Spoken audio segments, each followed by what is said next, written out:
దయగల తండ్రి, జీవంకి వెళ్ళిన దేవ, మాకు ఇచ్చిన ఈ అవకాశాన్ని బట్టి వందనములు, స్తుతులు, స్తోత్రం చెల్లించుకుంటున్నాం ప్రభా. నేను ఆరాధించడానికి, నేను మహిమపరచడానికి మాకు ఇచ్చిన ఈ సమయాన్ని బట్టి వందనములు, స్తుతులు, స్తోత్రం చెల్లించుకుంటున్నాం ప్రభా. ఎన్నో ప్రతికూల పరిస్థితులు మా ముందు ఉన్నప్పటికీ ప్రభా యేసయ్య, మా సమయాన్ని, మా ఆరోగ్యాన్ని అనుకూలపరుస్తూ మిమ్మల్ని స్తుతించడానికి మాకు ఇచ్చిన ఈ అవకాశంను బట్టి వందనములు, స్తుతులు, స్తోత్రం చెల్లించుకుంటున్నాం ప్రభా యేసయ్య. మేము ఇప్పటి వరకు పాటల ద్వారా మిమ్మల్ని ఆరాధించడానికి మాకు ఇచ్చిన సమయాన్ని బట్టి వందనములు. ఆరాధన వర్తమానంగా ప్రభా యేసయ్య నన్ను ఏర్పరుచుకున్న విధానంను బట్టి వందనములు.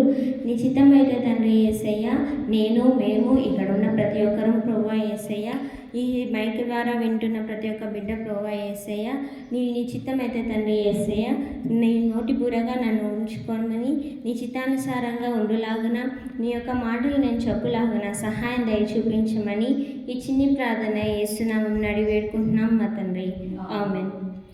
ఆరాధన వర్తమానంగా మనం అసలు దేవుణ్ణి ఎందుకు మనము ఆరాధించాలి అన్న విషయాన్ని బట్టి మనం ఈరోజు తెలుసుకున్నాము. ఇవన్నీ మనకు తెలిసిన వాక్యాలే, కానీ మళ్ళీ ఒకసారి ఒక చిన్న రివిజన్ లాగా మనకు ఉంటుంది, ఓకేనా? ఒక 3 విషయాలు మాత్రమే మనము అసలు దేవుని తెలుసుకుందాం. అసలు దేవుణ్ణి మనము ఎందుకు ఆరాధించాలి? ఆయన ఆరాధనకు అర్హుడా? అవును. ఎందుకు అర్హుడు?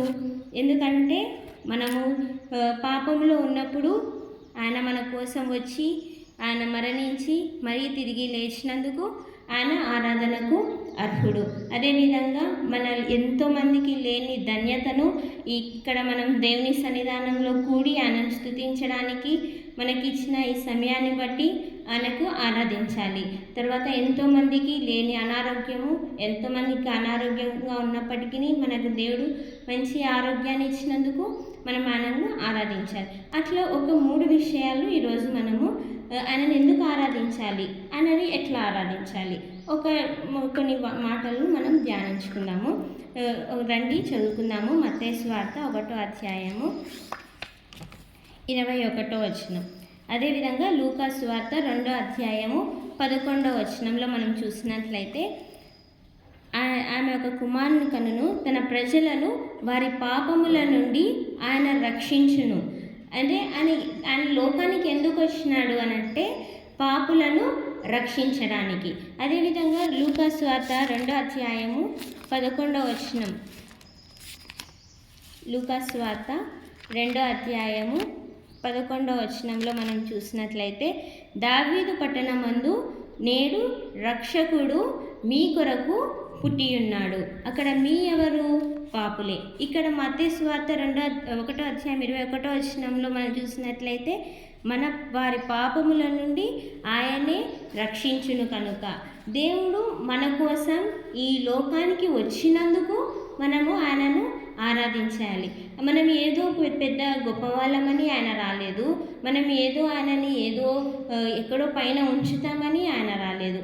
కానీ మనం పాపులమని, మనం తల్లి గర్భంలో నిరూపింపక మునుపే మనము పాపులమని, తర్వాత మనము జన్మతః పాపులమని, మనం చీకటిలో ఉన్నవారమని, మనం నిలువెత్తు పాపులమని తెలిసి కూడా ఆయనే మొదటగా మనల్ని ప్రేమించి ఈ లోకానికి వచ్చినందుకు మనము ఆయనను ఆరాధించాలి. కేవలం ఒక విషయం, ఎందుకనంటే మనల్ని రక్షించడానికి ఆయన వచ్చినాడు. ఎంతోమందికి లేని ధన్యత, రక్షణ మనకు అనుగ్రహించడానికి దేవుడు ఈ లోకానికి వచ్చాడు. యెషయా గ్రంథము 9వ అధ్యాయం 3వ వచనంలో మనం చూసినట్లయితే, చీకటిలో నడుచు జనులు గొప్ప వెలుగును చూస్తారు కదా. గొప్ప వెలుగు అనే వచనాన్ని మనము ఇంకా కొత్త నిబంధనలో ఒకరి దగ్గర చూడగలం. ఎవరు అంటే ఆయన సౌలు దమస్కు మార్గమున వెళ్ళుచుండగా ఒక గొప్ప వెలుగు ఆయన చూసినాడు. సో ఆ సౌలు ఏమయ్యాడు? పౌలుగా మారాడు. దేవుడు ఈ లోకానికి ఒక గొప్ప వెలుగుగా వచ్చాడు. ఎలాగైతే సౌలు మనకు తెలుసు కదా, క్రైస్తవులను పిలువబడిన వారిని హింసించేవాడు, దేవుని నమ్ముకున్న వారిని కొట్టేవాడు. అటువంటి ఆయన ఒక గొప్ప వెలుగును చూడగానే ఏమయ్యాడు? దేవునికి సాక్షిగా అయ్యాడు. యేసుక్రీస్తు శిష్యుల కంటే కూడా ఎక్కువ సువార్తను ఆయన ప్రకటించాడు, ఎక్కువ పత్రికలను ఆయన రాశాడు, తన జీవితాన్ని దేవుని కొరకు అప్పగించాడు. అందుకని మనము ఆయనను ఆరాధించాలి. ఆయన ఫస్ట్ పాయింట్ ఏంటిది అంటే కేవలం ఆయన మన రక్షకుడు కనుక మనము ఆయనను ఆరాధించాలి. మనం ఏదో పెద్ద గొప్పవారమని ఆయన రాలేదు, మనం దరిద్రులము కాబట్టి ఆయన వచ్చాడు. ఆయన ఎట్లా వచ్చినాడు? రిక్తునిగా వచ్చాడు, అంటే రిక్త హస్తాలు, అంటే ఏమీ లేనివాడిగా. ఆయన ఏంది దేవుడు కదా, ఆయన ఇంకొక మనిషిని వాడుకోవచ్చు కదా, ఆయన ఇంకా ఏదన్నా చేయొచ్చు కదా, కానీ అలా చేయలేదు. దేవుడు ఒక్క నిమిషంలో ఏదైనా చేయగలడు కదా. బాబేలు గోపురాన్ని కట్టేటప్పుడు ఒక నిమిషంలోనే భాషను మార్చేసినాడు. అంటే he can do everything with in a second. ఒక మినిట్లో, ఒక చిటికలో ఆయన ఏదైనా చేయగలడు, కానీ అలా ఆయన చేయలేదు. మన పాపముల నుండి మనల్ని రక్షించడానికి దేవుడు ఈ లోకాన్ని ఎంతగానో ప్రేమించి చీకటిలో ఉన్న మనల్ని, పాపంలో ఉన్న మనల్ని గొప్ప వెలుగుగా ఆయన మన కొరకు వచ్చాడు. మనల్ని రక్షించడానికి ఆయన మన దగ్గరికి వచ్చాడు. ఆశ్చర్యకరుడు, ఆయన ఆలోచనకర్త కదా.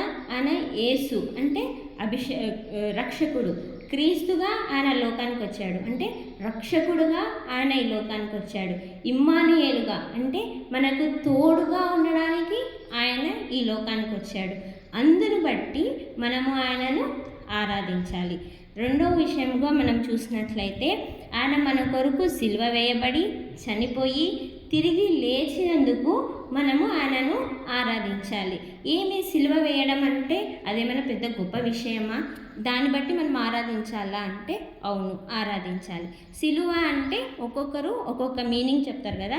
ఒకరు సిలువ అంటే ఒకరు త్యాగం అని చెప్తారు, ఇంకొకరు అది ప్రేమ అని చెప్తారు. అంటే ఆయన ఒక త్యాగం చేసినాడు. ఏం త్యాగం చేసినాడు అని అంటే ఆయన శరీరాన్ని త్యాగం చేశాడు, ఆయన ప్రాణాన్ని త్యాగం చేశాడు. అందుని బట్టి మనము ఆయనను ఆరాధించాలి. సిలువలో ఆయన తన ప్రేమను మన ఎడల కనపరిచాడు, అందుని బట్టి మనం ఆరాధించాలి. మత్తయి సువార్త 27వ అధ్యాయము 22వ వచనంలో మనం చూసినట్లయితే, మత్తయి సువార్త 27వ అధ్యాయము 22వ వచనం.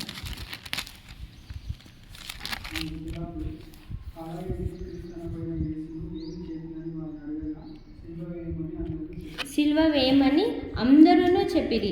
ఆ ముందు అధ్యాయంలో మనం చూసినట్లయితే దావీదు కుమారునికి జయము అని చెప్పిన వాళ్ళే ఏమన్నారు?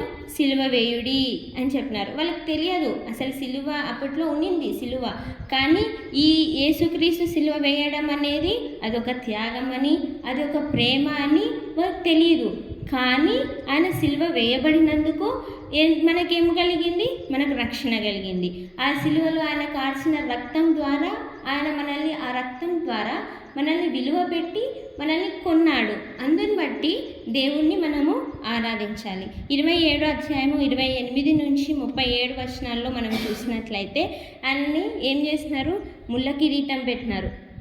దాని తర్వాత ఆయన వీపు ఎలాగ దున్నబడింది. ఆయన 40 తక్కువ 1 39 కొరడాల దెబ్బలు ఆయన మీద కొట్టినారు. ఎందు నిమిత్తము? మన పాపాల కొరకు మాత్రమే. అందుకని మనము ఆయనను ఆరాధించాలి. అదేవిధంగా మనం చూసినట్లయితే ఆ సిలువలో కూడా మనం ఏమి చేస్తున్నామో వీళ్ళు ఎరుగరు కనుక వీరిని క్షమించుడి అనే ఆయన ప్రార్థన చేసినారు తప్ప మనకు ఏదో కావాలని, తర్వాత వీళ్ళని ఇంతగా చేశారు కదా, ఇంతగా హింసించారు కదా, వీళ్ళకి ఏమన్నా అవ్వాలని కూడా ఆయన అట్లా మాట్లాడలేదు. ఎందుకు అని అంటే కేవలము ఆ సిలువలో ఆయన యొక్క త్యాగం, సిలువలో ఆయన యొక్క ప్రేమ ఉంది కాబట్టి అందును బట్టి మనము ఆయనను ఆరాధించాలి. అదేవిధంగా మనం సిలువలో చూసినట్లయితే దేవా నా దేవా నన్నెందుకు చెయ్యి విడిచితివి? దేవుడే తన చెయ్యి విడిచాడు, కానీ యేసుక్రీస్తు ప్రభుల వారు మన చెయ్యిని ఎప్పుడూ కూడా విడిచిపెట్టలేదు. అందును బట్టి మనం దేవుణ్ణి ఆరాధించాలి. మొదటిగా మనం చూసినట్లయితే మన పాపముల నుండి మనల్ని రక్షించడానికి ఈ లోకానికి దేవుడు వచ్చినాడు కనుక మనం ఆయనను ఆరాధించాలి. రెండవదిగా మనం చూసినట్లయితే ఆయన సిలువ వేయబడి తిరిగి లేచినందుకు మరణము కూడా ఆయనను తట్టుకోలేకపోయింది. మరణపు ముళ్ళును విడిచి ఆయన జయించి ఉన్నాడు కనుక ఆయనను మనము ఆరాధించాలి. అదేవిధంగా ఇంకొకటి చూసినట్లయితే అపోస్తుల కార్యములు 1వ అధ్యాయము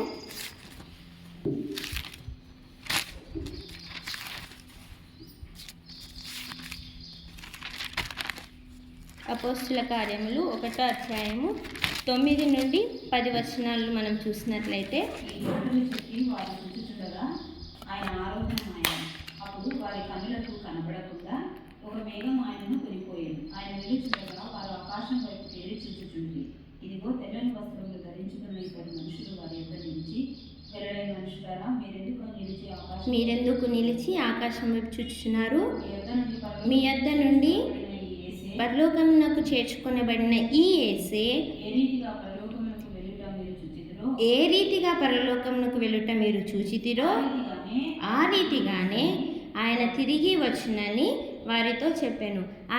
మనం ఎందుకు ఆరాధించాలి అని అంటే, ఆయన మళ్ళీ మన కోసం రానై ఉన్నాడు కనుక మనం ఆయనను ఆరాధించాలి. మనం ఎలాంటి వారమో ఆయనకు తెలుసు. ఆయనకు తెలిసే ఈ లోకానికి వచ్చాడు. ఆయన మనల్ని రక్షించడానికే ఈ లోకానికి వచ్చాడు. మనం ఎట్లాంటి పాపులమని తెలిసే ఆయన సిలువలో ఆయన రక్తాన్ని కార్చాడు. రక్తాన్ని కార్చి మనల్ని కొన్నాడు.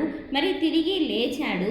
తిరిగి లేచిన యేసు మళ్ళీ మన కొరకే మళ్ళీ ఈ లోకానికి రానై ఉన్నాడు. ఏ రీతిగా అయితే ఆకాశంలోకి ఎక్కిపోయాడో, ఏ రీతిగా ఆయన ఆకాశంలోకి ఎక్కిపోయాడు, 10వ వచనం, వారి ఆకాశం వైపు తేరి చూచుచుండగా ఇదిగో తెల్లని వస్త్రములు ధరించుకున్న ఇద్దరు వారి యొద్ద నిలిచి, 9వ వచనంలో ఉంటుంది, ఒక మేఘము ఆయనను కొనిపోయాను.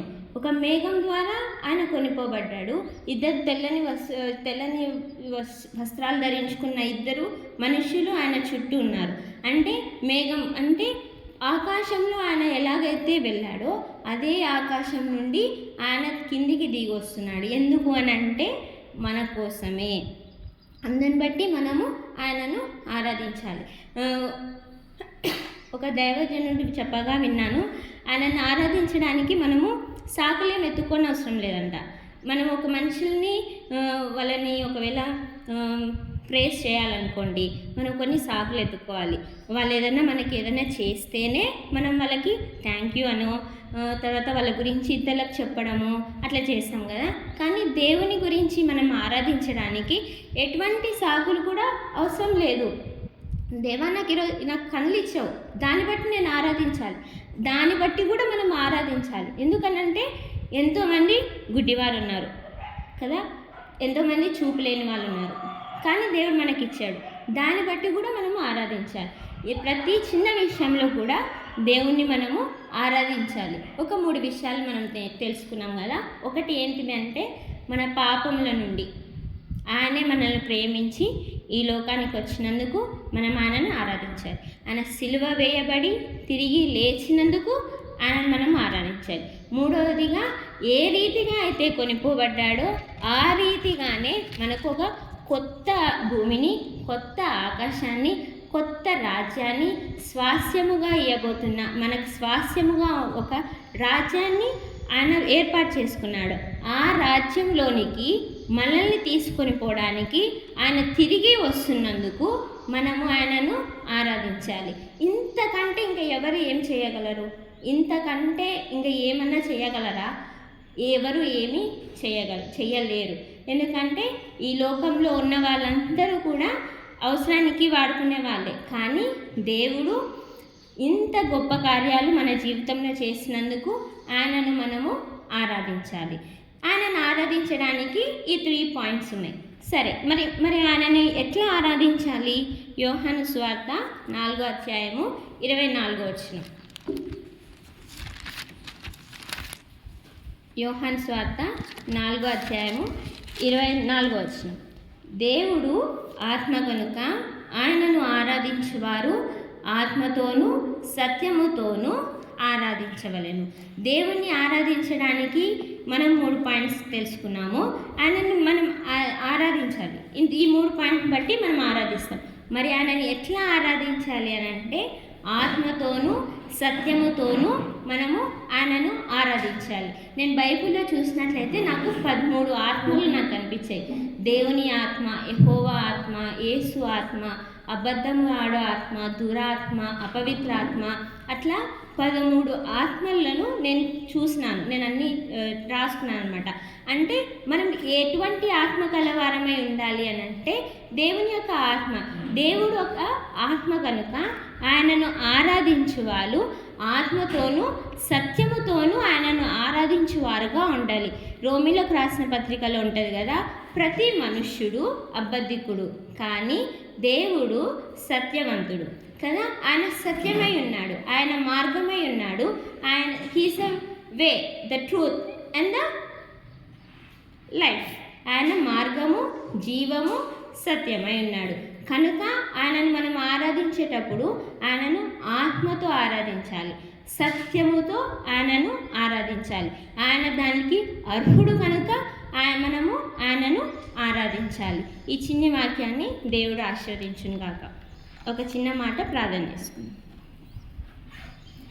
దగల తండ్రి, జీవం కలిగిన దేవ, మాకు ఇచ్చిన అవకాశాన్ని బట్టి వందనములు, స్తుతులు, స్తోత్రం చెల్లించుకుంటున్నాం ప్రభువా యేసయ్య. మీరు ఈ లోకానికి వచ్చినందుకు, మా కోసం ప్రాణం పెట్టినందుకు, తిరిగి లేచినందుకు, అదేవిధంగా మా కోసం తిరిగి రానై ఉన్నందుకు మీకు వందనములు, స్తుతులు, స్తోత్రం చెల్లించుకుంటున్నాం. దాన్ని బట్టి మిమ్మల్ని ఆరాధిస్తున్నాం ప్రభువా యేసయ్య. మేము మా ఆత్మతో సత్యముతో మిమ్మల్ని ఆరాధించలాగిన సహాయం దయ చూపించమని ఈ చిన్ని ప్రార్థన చేస్తున్నాం అన్నాడు వేడుకుంటున్నాం మా తండ్రి. ఆమేన్.